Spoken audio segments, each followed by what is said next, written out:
জানিয়ে দেব সবশেষ আপডেট বাংলা সংবাদ। শুরুতেই শিরোনাম। এবার একের পর এক দেশ ছেড়ে পালিয়ে যাচ্ছেন আওয়ামী লীগের বড় বড় নেতাকর্মীরা। গতকাল রাতে সপরিবারে দেশ থেকে পালিয়েছেন এমপি শামীম ওসমান। জানিয়েছেন সরকার পতন এখন সময়ের ব্যাপার।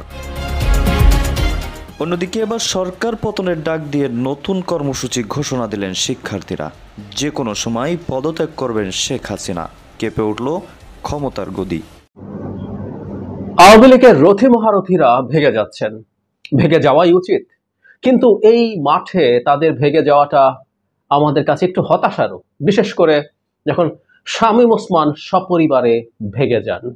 ফাইনালি সরকার পতনের দাবিতে আন্দোলনের কর্মসূচি ঘোষণা করেছে বৈষম্য বিরোধী ছাত্র আন্দোলন। আগামী রবিবার থেকে সরকার পতনের দাবিতে সর্বাত্মক অসহযোগ আন্দোলনের কর্মসূচি ঘোষণা করেছে তারা। সরকার যে ভুলটা করেছিল, আন্দোলনকারী শিক্ষার্থীদের দর্শক, দেশ প্রবাস দূরে কিংবা কাছে বসে যারা আমাদের দেখছেন সবাইকে আজকের এই সংবাদটিতে ভিন্নভাবে দৃষ্টি আকর্ষণ করছি। দর্শক, খুবই গুরুত্বপূর্ণ একটা সংবাদ আপনারা দেখতে চলেছেন। দর্শক, খেলা হবে যে এই কথাটা বাংলাদেশে ভাইরাল করেছে, আপনারা সবাই বুঝে গেছেন। শামীম ওসমানের কথা বলতে চাচ্ছি। এবার বাংলাদেশ ছেড়ে সপরিবারে থাইল্যান্ডে পালিয়ে গেলেন শামীম ওসমান। বাংলাদেশের বর্তমান অবস্থায় কোটা আন্দোলনের এই ভয়াবহতা দেখে আগে ভাগেই দেশ ছেড়েছেন তিনি। পাশাপাশি এই এক সপ্তাহে বাংলাদেশ থেকে আওয়ামী লীগের 2 ডজন বড় বড় হেডামলা নেতারা বাংলাদেশ থেকে পালিয়ে গেছে। দর্শক, পাশাপাশি একটা গুরুত্বপূর্ণ সংবাদ ইতিমধ্যে আমাদের হাতে এসেছে, যেটা হচ্ছে কোটা আন্দোলনের যে 5 সমন্বয়ক ডিবি অফিসে হেফাজতে ছিলেন বলে তারা জানিয়েছিল, কিন্তু তাদেরকে নাকি অত্যাচার করা হয়েছে। সেই 5 সমন্বয়ককে এই যে সমস্যার সমাধান দিতে প্রধানমন্ত্রী নিজে গণভবনে ডেকেছিলেন। সেই ডাকের সাড়া না দিয়ে সেই 5 সমন্বয়ক তারা সরকার পতনের ডাক দিয়ে এবার মাঠে নামতেছে। অর্থাৎ রবিবার থেকে পুরো সপ্তাহ সরকার পতনের ডাক দিয়েছে তারা। দর্শক, শুরুতে আমরা দেখে আসি দেশ ছেড়ে থাইল্যান্ডে কিভাবে গেলেন শামীম ওসমান। তারপরেই আমরা দেখব গণভবনে প্রধানমন্ত্রী ডাকার পরও সেই 5 সমন্বয়ক কেন গেলেন না। এবার কি এরা একটি রাজনৈতিক দল হয়ে যায় কিনা তা বলা যায় না। তো দর্শক, বিস্তারিত আমরা ভিডিওটি দেখব, চলুন স্ক্রিনে দেখে আসা যাক।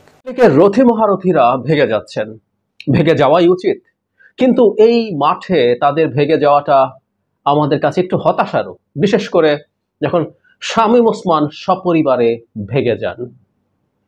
কেন একটু হতাশার সেটা আসবো, তার আগে আরেকটা নিউজ নিয়ে একটু কথা বলা দরকার বলে মনে করি, which is very important.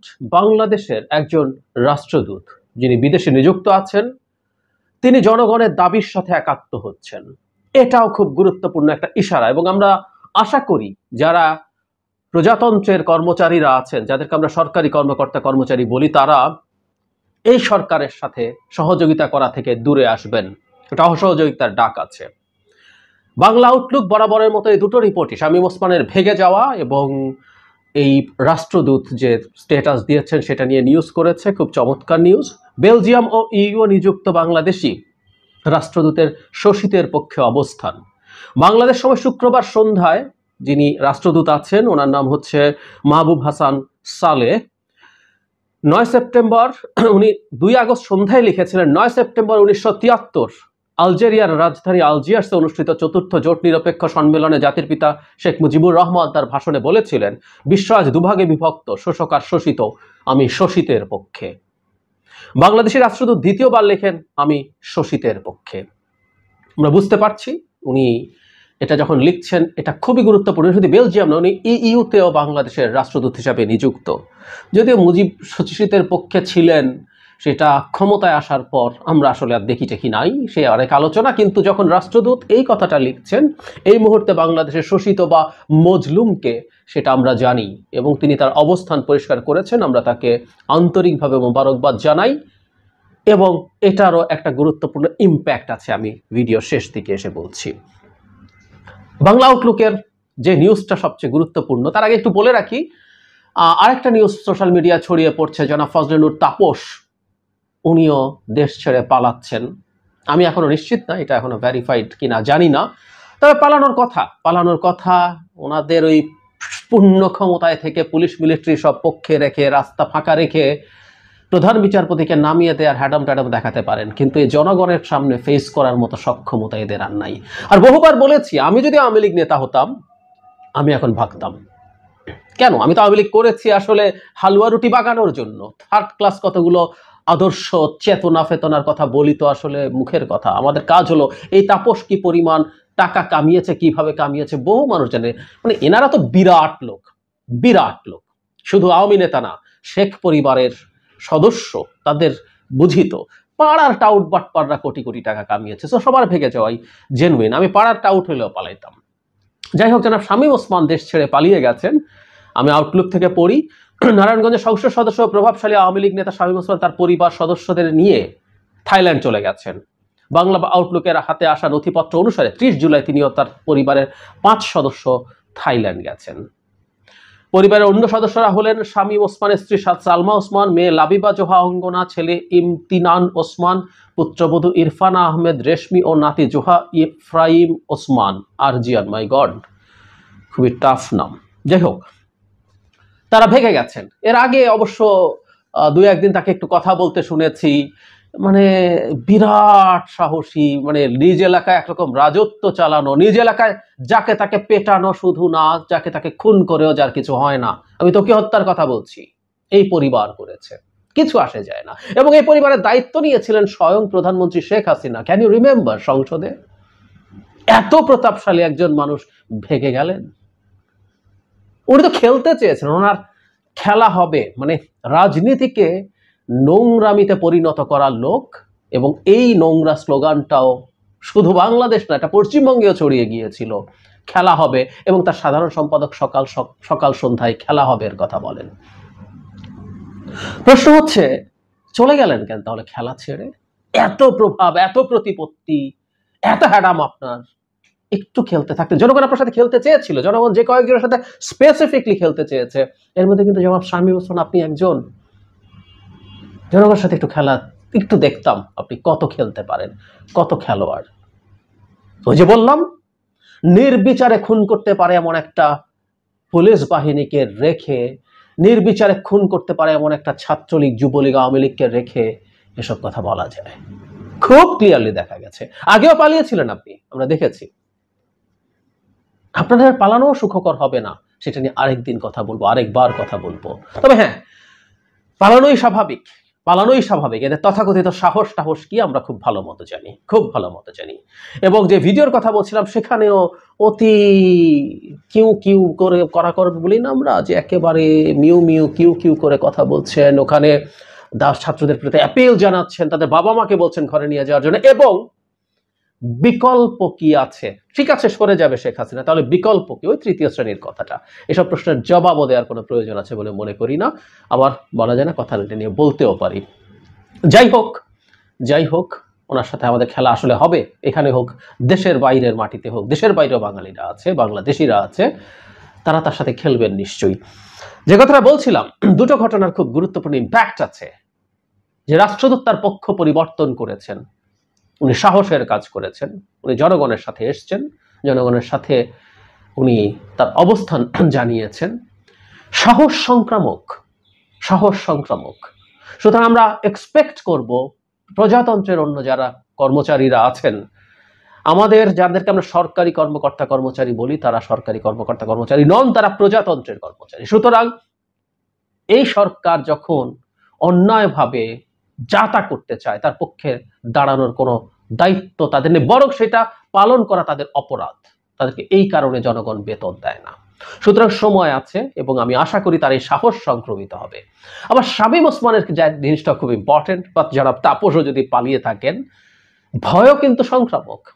মানে শামীম ওসমান পালিয়ে গেছেন, তাপস পালিয়ে গেছেন, এইরকম মেসেজ মানুষের সামনে, আওয়ামী লীগের সামনে যদি যায়, সেটা এই অলরেডি পাকাপতে থাকা আওয়ামী লীগের বিরাট বিরাট নেতাদেরই পাকাচ্ছে। এখন আর কেউ সামনে আসতে চাইছে, তারা গর্তে লুকাবে না, তারা এই গর্তটাও বাংলাদেশের গর্ত হলে হবে না, তারাও বিদেশে যাবেন এবং বিদেশের গর্তে লুকাতে চাইবেন। গর্তে থাকতে হবে। ওই যে বলছি, বিদেশেও বাংলাদেশিরা আছে, জনগণ তাদেরকে দেখে নেবে আসলে। সুতরাং এই ভীতিটাও ছড়িয়ে পড়বে বলে আমি বিশ্বাস করি। এর চেয়ে সুন্দর কিছু তো আর হয় না। ভয়ে কাঁপতে কাঁপতে আওয়ামী লীগের লোকজন দেশ ছেড়ে পালাচ্ছে। অবশ্য কেউ কেউ বলছে এয়ারপোর্টে পাহারা টাহারা বসানো দরকার আছে, তারা যাতে পালাতে না পারে। ফেসবুকে অনেকে লিখছে দেখলাম। ফাইনালি সরকার পতনের দাবিতে আন্দোলনের কর্মসূচি ঘোষণা করেছে বৈষম্য বিরোধী ছাত্র আন্দোলন। আগামী রবিবার থেকে সরকার পতনের দাবিতে সর্বাত্মক অসহযোগ আন্দোলনের কর্মসূচি ঘোষণা করেছে তারা। সরকার যে ভুলটা করেছিল, আন্দোলনকারী শিক্ষার্থীদের পালস বুঝতে না পারার যে ভুল সরকার করেছিল, সেই ভুল বৈষম্য বিরোধী ছাত্র আন্দোলন করেনি। তারা জনগণের পালস বুঝতে পেরেছে।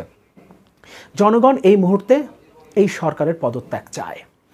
অবৈধভাবে এতগুলো বছর ধরে যে সরকার ক্ষমতায় টিকে আছে এবং যারা দেশের মানুষকে নির্বিচারে গুলি করে হত্যা করতে পারে, এই সরকারকে এক মুহূর্ত এই দেশের মানুষ ক্ষমতায় দেখতে চায় না। আর সেই লক্ষ্যেই শিক্ষার্থীদের এই আন্দোলনে তাদের পাশে এসে সারা দেশের সকল শ্রেণী পেশার মানুষ দাঁড়িয়েছে।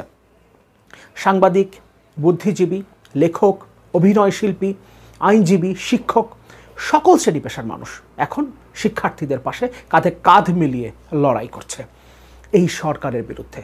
কারণ এরা প্রত্যেকেই এই সরকারের পতন চায়, যারা অবৈধভাবে গত 16 বছর ধরে ক্ষমতায় টিকে আছে এবং এই ক্ষমতায় টিকে থাকতেই তারা নির্বিচারে গুলি করে মানুষ হত্যা করতেও কুণ্ঠাবোধ করে না। এ কারণে বৈষম্যবিরোধী ছাত্র আন্দোলন এখন সাধারণ মানুষের দাবির সাথে একাত্মতা জানিয়ে সরকার পতনের দাবিতে আন্দোলন কর্মসূচি ঘোষণা করেছে। বৈষম্যবিরোধী ছাত্র আন্দোলনের একজন সমন্বয়ক আব্দুল হান্নান মাসুদ আজকে ভিডিও বার্তায় এই কর্মসূচি ঘোষণা করেন। তার ঘোষণার একটা ছোট অংশ পড়ে আলোচনাটা শুরু করব। আন্দোলনের এই সমন্বয়ক বলেন, বৈষম্যবিরোধী ছাত্র আন্দোলনের পক্ষ থেকে আমরা স্পষ্ট ঘোষণা করছি যে আগামীকাল শনিবার সারা দেশে প্রতিটি পাড়া মহল্লায়, প্রতিটি জায়গায় বিক্ষোভ কর্মসূচি পালিত হবে। রোববার থেকে সর্বাত্মক অসহযোগ আন্দোলন পালিত হবে। তিনি বলেন, এই সরকারকে কর দেওয়া হবে না, বিদ্যুৎ গ্যাস বিল দেওয়া হবে না, সচিবালয় ও সরকারি বেসরকারি সব কার্যালয় বন্ধ থাকবে, গণভবন বঙ্গভবনে কোনো গাড়ি ঢুকবে না।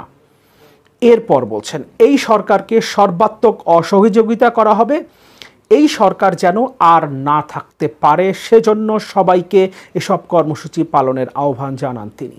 এই লাইনটা আমি আরেকবার পড়ি, এই সরকার যেন আর না থাকতে পারে, অর্থাৎ এই সরকার যেন আর ক্ষমতায় টিকে থাকতে না পারে, এজন্য সবাইকে কর্মসূচি পালনের আহ্বান জানান বৈষম্য বিরোধী ছাত্র আন্দোলনের এই সমন্বয়ক। এবং অন্যান্য সমন্বয়করাও তার এই বিবৃতি, যে বিবৃতিটা তারা পরবর্তীতে গণমাধ্যমে পাঠিয়েছেন, সেটা তাদের নিজস্ব প্ল্যাটফর্মগুলো থেকে শেয়ার করেছেন। ফলে আগামী রবিবার থেকে সরকার পতনের দাবিতে সর্বাত্মক অসহযোগ আন্দোলন কর্মসূচির দিকে যাচ্ছে বৈষম্য বিরোধী ছাত্র আন্দোলন, এবং যাদের সাথে এখন সারা দেশের সকল শ্রেণী পেশার মানুষ এসে যুক্ত হয়েছে। এবং সরকারের পদত্যাগ নিয়ে তাদের নিজেদের মধ্যে যে একটা অস্থিরতা তৈরি হয়েছে সেটা আমরা বুঝতে পারি। ওবায়দুল কাদেরকে একজন সাংবাদিক জিজ্ঞেস করেছিলেন পদত্যাগের বিষয়ে, তিনি সেই প্রশ্নের সরাসরি উত্তর দেননি, তিনি এড়িয়ে গেছেন। বাংলা ট্রিবিউন বলছে, পদত্যাগ নিয়ে প্রশ্নের জবাবে যা বললেন ওবায়দুল কাদের। কোটা সংস্কার আন্দোলনকারী শিক্ষার্থীদের 9 দফায় আওয়ামী লীগ সাধারণ সম্পাদক ওবায়দুল কাদের ও স্বরাষ্ট্রমন্ত্রী আসাদুজ্জামান খান কামালের পদত্যাগ দাবি করা হয়েছে। শুক্রবার দুপুরে ধানমন্ডিতে আওয়ামী লীগ সভাপতির রাজনৈতিক কার্যালয়ে এক সংবাদ সম্মেলনে এ বিষয়ে প্রশ্ন করা হলে সরাসরি জবাব দেননি ওবায়দুল কাদের। আন্দোলনরত শিক্ষার্থীদের 9 দফা দাবির একটি হলো ছাত্র হত্যার দায় নিয়ে সেতুমন্ত্রী এবং স্বরাষ্ট্রমন্ত্রীকে নিজ নিজ মন্ত্রণালয় ও দল থেকে পদত্যাগ করতে হবে। কিন্তু এই প্রশ্নের কোনো জবাব, সরাসরি কোনো জবাব ওবায়দুল কাদের দেননি।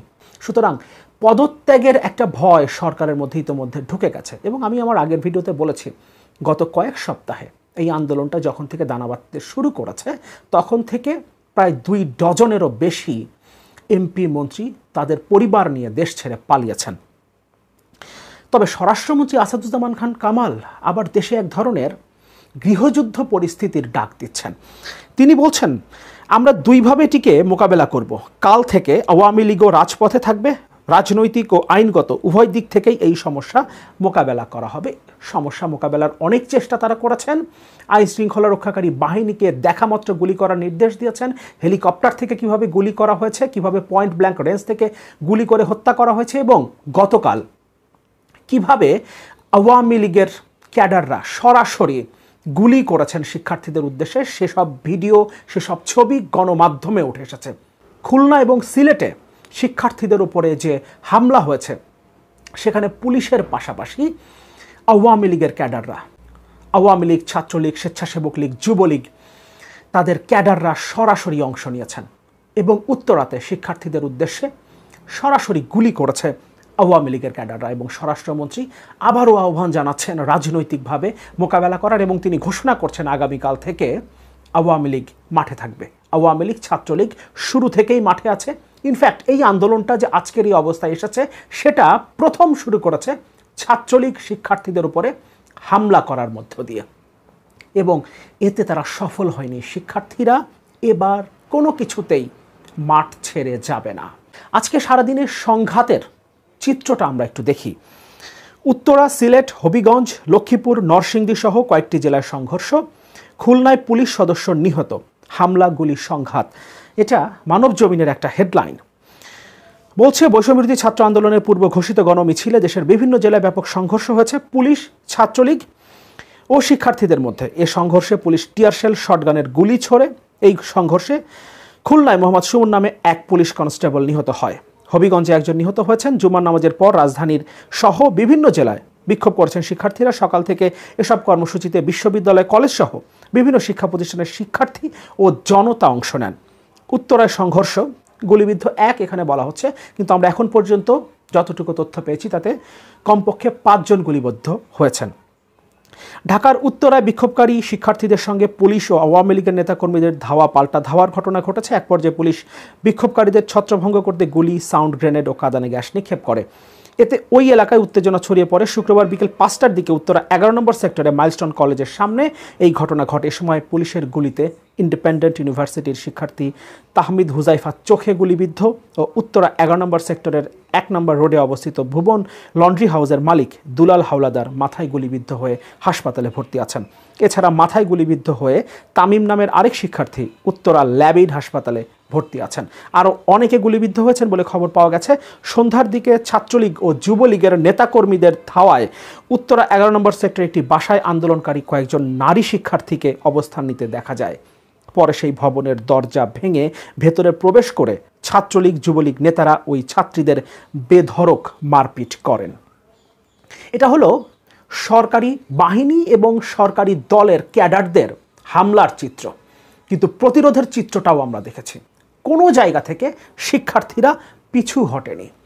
খুলনায় যে পরিস্থিতিটা তৈরি হয়েছে সেখানে একজন পুলিশ কনস্টেবল নিহত হয়েছেন, কিন্তু সেখানে 100-র অধিক আন্দোলনকারী শিক্ষার্থী গুলিবিদ্ধ হয়েছেন এবং এদের মধ্যে বেশ কয়েকজন মারা গেছেন এমন তথ্যও আমরা পেয়েছি। তবে এটা এখনও মূলধারার গণমাধ্যমে প্রকাশিত হয়নি। তবে নিঃসন্দেহে ধারণা করা যায় যেহেতু শতাধিক গুলিবিদ্ধ হয়েছেন তাদের মধ্যে হয়তোবা কেউ কেউ মারা যেতে পারেন। সুতরাং নিহত বা শহীদের সংখ্যাটা আরও অনেক বাড়তে যাচ্ছে। কিন্তু মূল বিষয় হচ্ছে শিক্ষার্থীরা পিছু হটেনি। শেষ পর্যন্ত তারা লড়াই করেছে এবং শেষ পর্যন্ত পুলিশ পিছু হটতে বাধ্য হয়েছে। এটাই সারা বাংলাদেশের চিত্র।